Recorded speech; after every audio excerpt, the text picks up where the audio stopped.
UK Chancellor Kwasi Kwarteng has announced a much-awaited and highly controversial mini-budget. We need a new approach for a new era, focused on growth.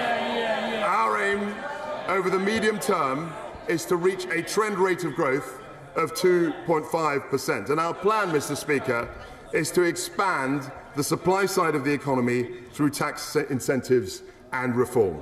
That is how we will deliver higher wages, greater opportunities, and crucially, Mr. Speaker, fund public services now and into the future.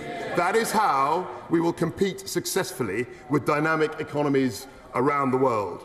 And that is how, Mr. Speaker, we will turn this vicious cycle of stagnation into a virtuous cycle of growth.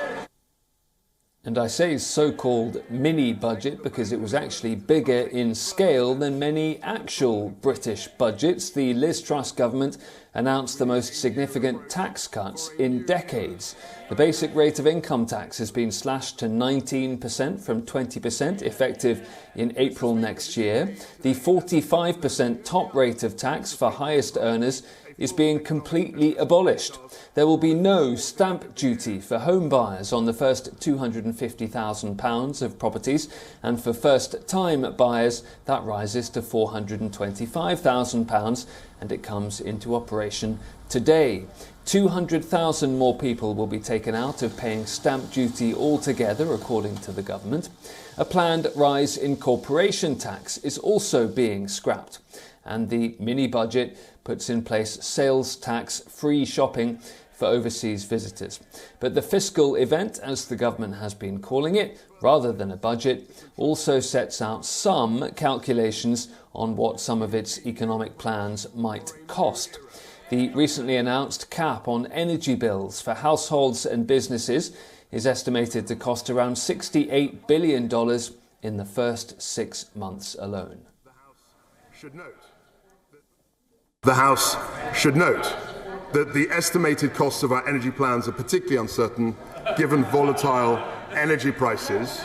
But based on recent prices, the total cost of the energy package for the 6 months from October is expected to be around £60 billion. The UK government has also axed an EU-inherited cap on bankers' bonuses in a bid to bolster the financial services sector.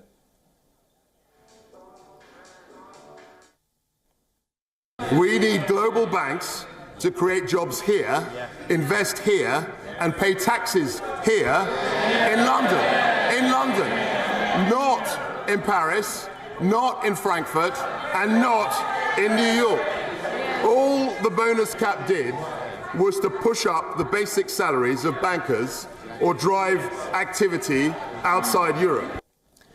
Well, opposition parties say the plans benefit the wealthiest the most and could further stimulate inflation and are irresponsible as debt servicing costs rise.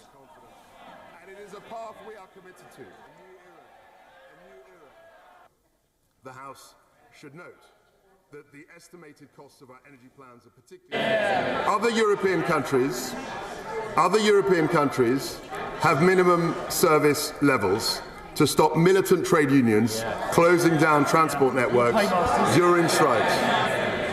So we will do the same, and we will go further. We will legislate to require unions to put pay offers to a member vote to ensure that strikes can only be called once negotiations have genuinely broken down. Well, for some analysis on all of this, let's go to Mark Brolin, economist and geopolitical strategist. Mark, thanks for being with us. What did you make of that budget or non-budget or mini-budget or fiscal statement, whatever we want to call it? How significant is it? It's being described as the biggest tax-cutting budget since the 1980s or perhaps 1970s. Put it in context for us.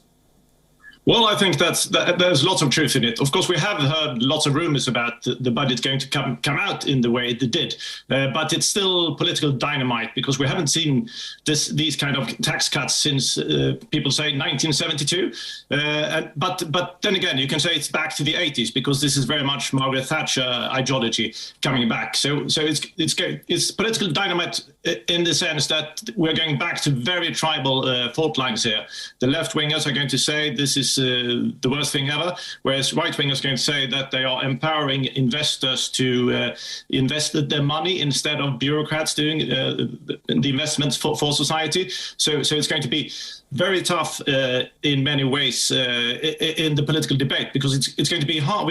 It's going to be hard for us analysts to pick out what's actually matters as well, because it's going to be so politicized. And the rest of the world, since now the UK is turning into one of the very few countries with a sort of right-wing economics, are going to try to disparage the UK yet again. So it's an interesting situation. And what do the markets make of it so far? Because that's not an insignificant part of the calculation here.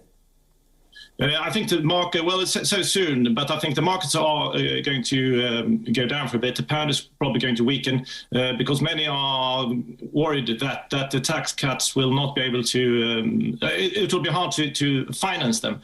So that will be over the coming days or weeks, that's going to be a major issue as well.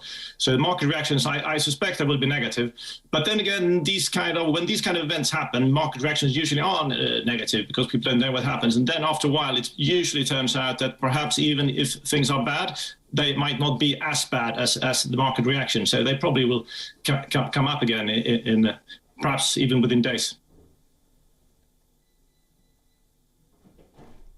And just talk to me a little bit more about the politics of all of this, because in a way everything's turned on a sixpence. It was only weeks ago that the opposition Labour Party were saying that the Boris Johnson government with Rishi Sunak as Chancellor had created the highest tax burden in living memory, and were saying that taxes should be lower. And now we have the government cutting taxes and the opposition Labour Party saying that this is all irresponsible and can't really be paid for. So how do you see the politics playing out?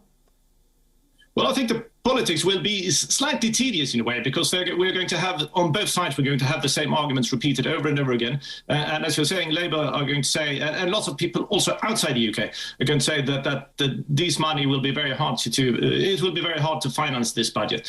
Then again, the right-wingers are going to say, and the Team Trust, they're going to talk back and say that this is a budget for growth, so the money will come back that way. And I think there will be so much tedious repetition along these lines, and we are not going to see what actually matters in a few years.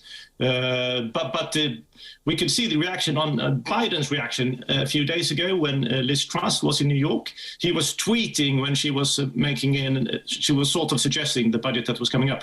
He was tweeting that he was sick and tired of the trickle-down economics thesis, and he said that it doesn't work. And that hasn't come across very well in the UK, of course, because it's sort of impolite, diplomatically impolite when visited by UK Prime Minister.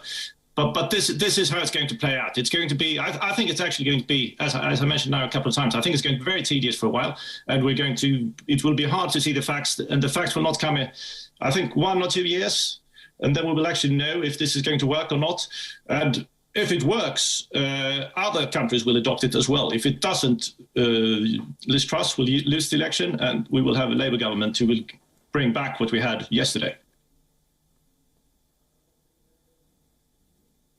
Mark, thank you for not being tedious. Mark Brolin, economist and geopolitical strategist. WION is now available in your country. Download the app now and get all the news on the move.